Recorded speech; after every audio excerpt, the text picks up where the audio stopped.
What's going on, everyone, and welcome back to my channel. In today's video, I'm gonna review this old GTX 670 and its gaming performance in late 2021.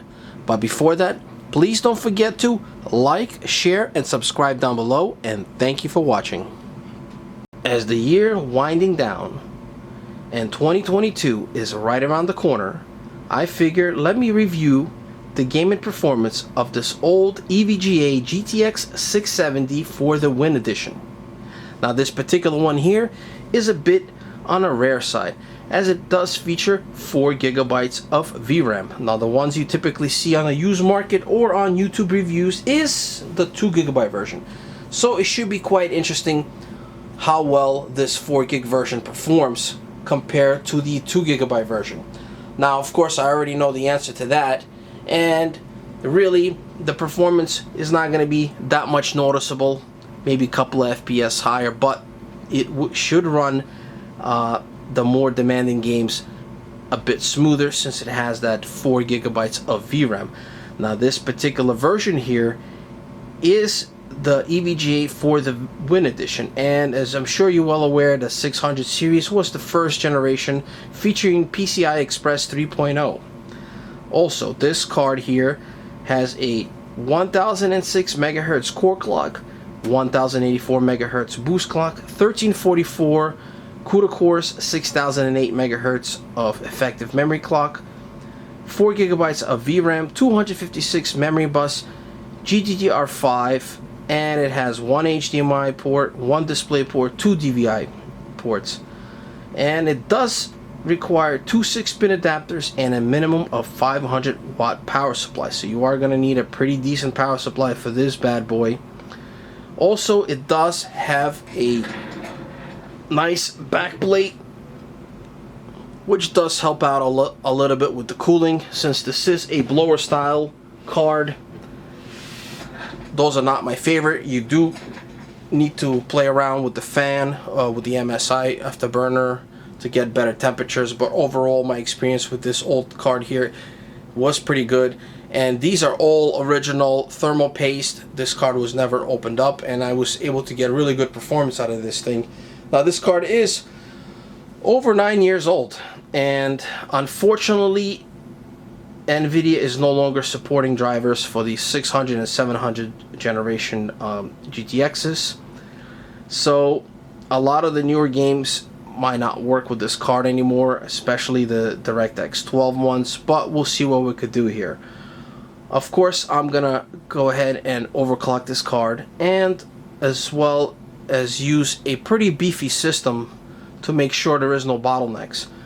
The one I like to use for most of my videos is the i9-9900K platform, which is overclocked to 5 GHz and running with 16 gigs of DDR4 RAM running at 3200 MHz, as well as a 1200 watt power supply just to give that extra headroom, and you know, basically get as much FPS as possible.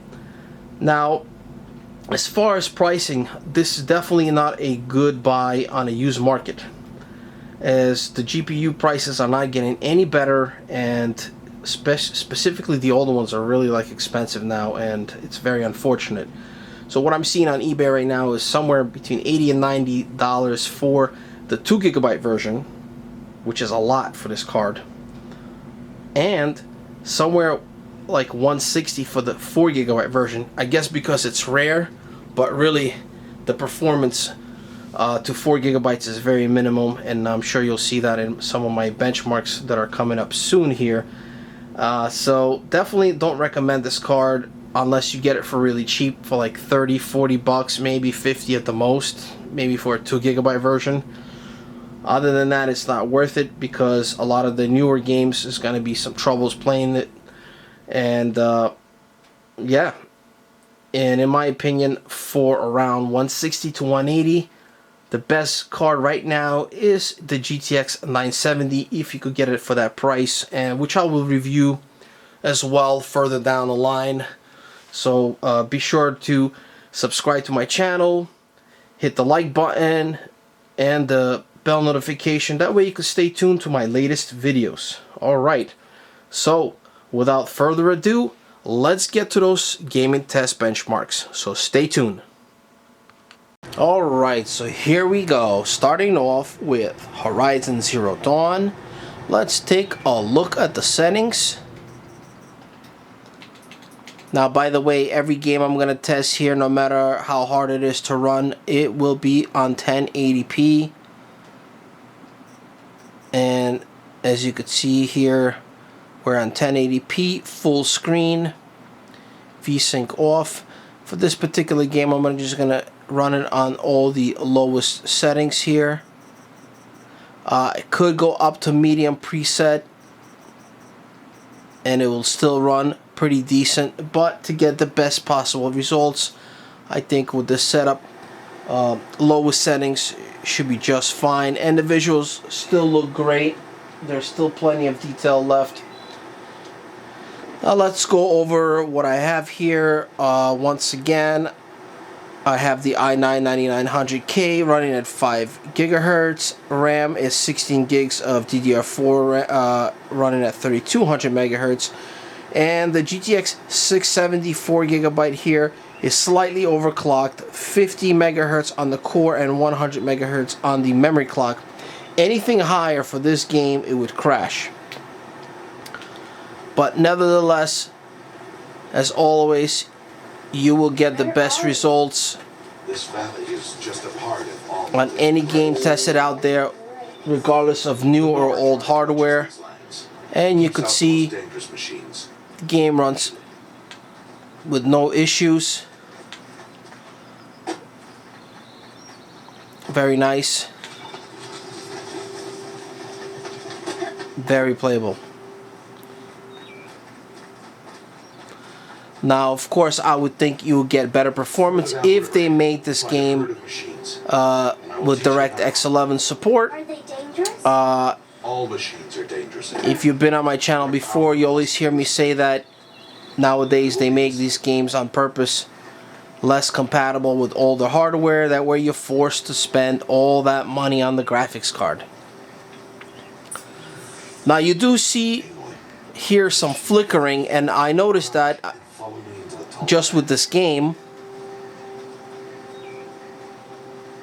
I've also seen another review with this game running, and it had the same flickering issues. Now stay low. No, Aloy.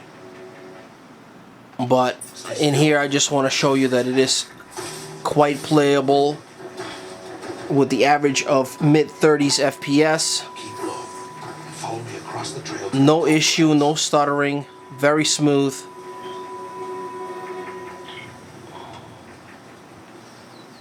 And could go to medium settings as well, like I said. And you know what? Let's give it a try at medium settings. Why not? Let's see what it looks like. Okay, so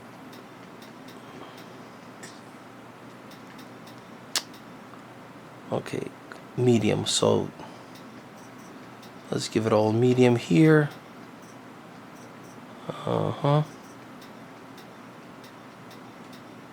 Okay, so this could be medium then.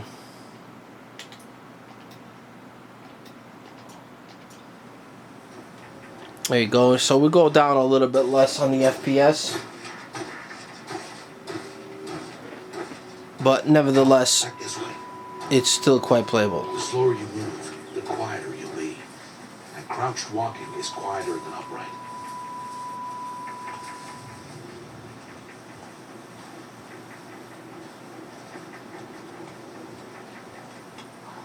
Wait for it.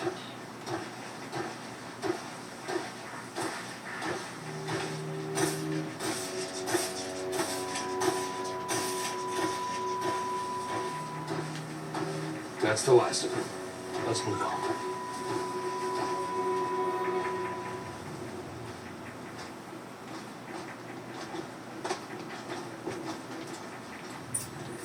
All right. They didn't see or hear. All right, so that's it for this game. On to the next one. Herd should be just ahead. Now, Hitman 3 runs very well on lowest preset on 1080p, and you could go up easily to medium settings as well, but for this test I'm just gonna run with the lowest preset to get the you know, higher FPS, and the game still looks good on a low preset. As you could see,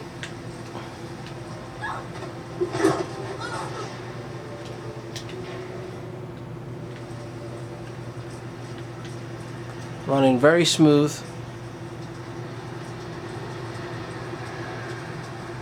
And that's why, in my opinion, if you're ever gonna go and get yourself a used graphics card, it should be at least able to play in 1080p, because anything less than that resolution, it just looks really bad. Even if on the low or medium settings 1080p, the game already looks a lot better.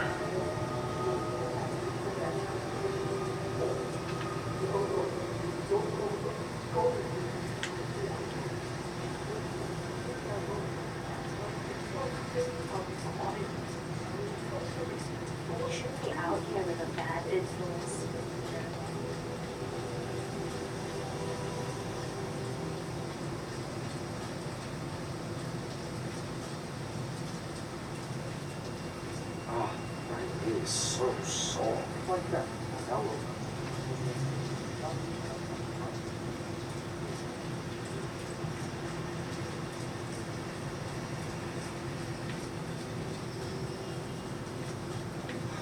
You're lying. Definitely, this card still has plenty of juice left. It says I can make a lot of money to be in some experiment. I don't want people like us for that sort of thing. No, Game runs smooth and still looks good. It says so. That means it's too dangerous for rich people. Oh, I'm going. This is my chance. I just need to find out where it is. And the players are simple. I need to find out. Now, don't forget to leave a comment down below. Let me know what you guys think. I would like to know what's your budget card that you're still rocking, because the prices for graphics cards are not getting any better, that's for sure. And in my opinion, I don't think the prices will ever go down at this point. Sir, this place isn't for you. I think you have the wrong location. Alright, let's move on to the next game. And here is Cyberpunk 2077. Now, this game is really going to be hard to run with this old graphics card. We're pretty much meeting its limitations. Even on 1080p, lowest preset at 100% scale resolution, of course. 1080p full screen, we're really struggling here. So here are the pretty much limitations on the harder game to run. I wish they made this DirectX 11 compatible. I'm sure could have got away with a lot of old graphics cards. So here we're not gonna hit really 30. Definitely feels sluggish, but nevertheless could still be playable a little bit. And of course, if you take it down to 720, you'll get a lot higher frame rates and it'll be a lot smoother. But like I said, I am doing a test here only on 1080p resolution, and perhaps in my individual video game testing with this graphics card, I might do both of the 720p and 1080p resolution. Like I said, once you get into the crowd, then we have some issues here.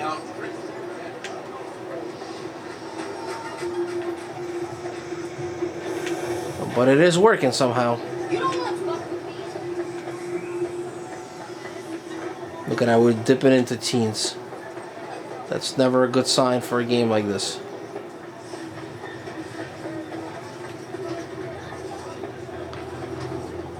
And again, that's with a little light overclock here. Now, I wanted to overclock more, but again, this game crashes.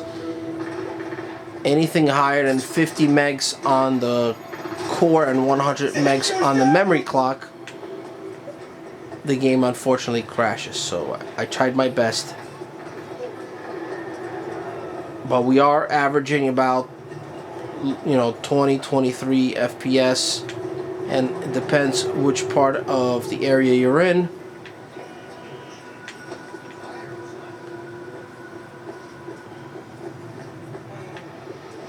Alright, so that concludes Cyberpunk. Let's see what else we have left. So stay tuned for that. Alright, so last game is Red Dead Redemption 2, and this is a pretty difficult game to run as well, but it did do better than the Cyberpunk, so we're able to achieve 30 FPS on the lowest preset. Let's take a look at the settings here. Full screen 1080p and every option turned off on low. Now you could run this game on medium settings on 1080p and it'll still be playable, but the FPS will go down to like mid-20s or so. So it really depends, what you're comfortable with. I think visually it still looks pretty decent, even with the lowest preset.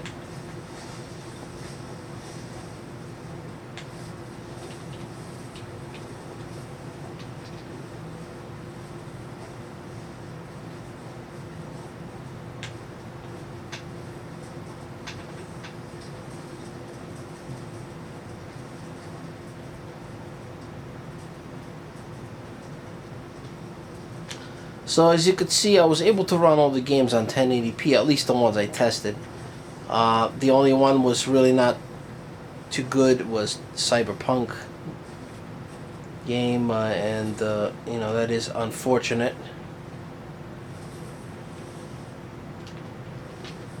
But it is what it is.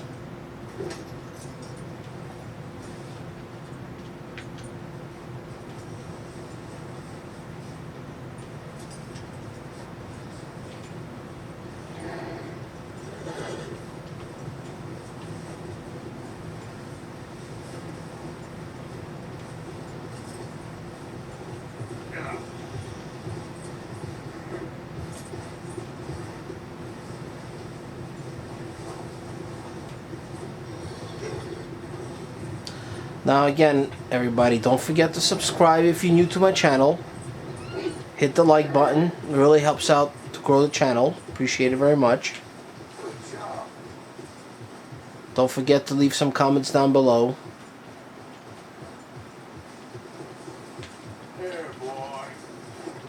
And I'll see you guys in the next video.